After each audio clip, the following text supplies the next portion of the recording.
예, 저는 오전에 자료 요청을 했습니다. 서울중앙지검, 수원지검, 성남지청 장기 미제 사건. 저 세 개청은 이번 윤석열 검찰 들어서 주로 이재명 대표 죽이기 수사에, 정치적 수사에 매진했던 청입니다.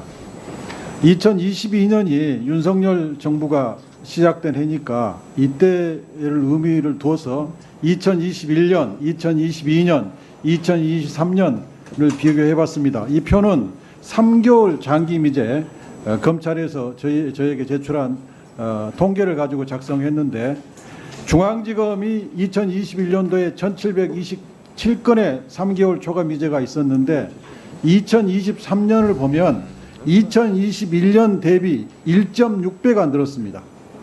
수원지검은 2021년에 3개월 초과 미제가 515건이었는데 2023년을 보면 2,726건, 자그마치 5.3배가 늘었습니다. 성남지청은 2021년도에 3개월 초과 미제가 70건밖에 불과했는데 2023년도에 851건으로 12.2배가 늘었습니다. 이 통계가 무엇을 의미합니까? 이 세 개청에서 정치적 사건 수사에 집중함으로써 민생 사건이 이렇게 많이 밀린 겁니다. 정치적 사건을 위해서 민생 사건 수사를 희생한 겁니다. 이로 인해서 사기꾼들은 활개를 것이고, 증거는 인멸됐을 것이고, 고소인들은 피해 회복이 되지 않아서 고통에 고통을 당했을 것입니다. 이 책임을 누가 질 겁니까? 심우정 후보는 만약에 본인이 총장이 된다면 이렇게 청을 엉망진창으로 운영한 성남지청 지청장, 수원지검 검사장, 중앙지검 검사장에 대해서 감찰을 할 의향이 있습니까? 위원님, 저게 단순히 그 사건들 때문에 저렇게 된 것은 아니고 전국적으로 수사권 조정 이후에 장기 미제가 많이 늘었습니다. 물론 지금 위원님 말씀하신 대로 그런 수사의 영향도 있을 수는 있습니다. 근데 단 하나의 영향으로 볼 수는 없기 때문에 제가 감찰까지 할 사안은 아니라고 생각합니다. 여당 의원님들이 낸 통계표에 의하면 수사권 조정이라는 인해서 늘어난 퍼센트는 10몇 프로에 불과했어요.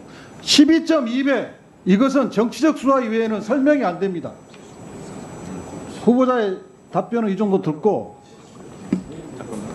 아까 신앙님 사건을 가지고 대선의 공정성을 흔들었다고 하는데 적반하장도 유분수입니다.